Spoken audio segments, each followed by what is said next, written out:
ஒன்னு சேர பொறுப்பெடுத்து உருகும் இந்த மாது தெற்கு திச தென்றலிடம் தினமும் விடும் தூது அம்மன் கோயில் சில எழுது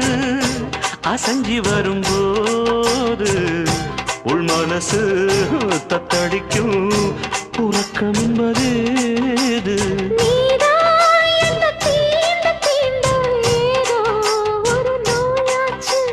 நான் தான் உன்னை சீண்டி சீண்டி பார்த்து ரொம்ப நாளாச்சு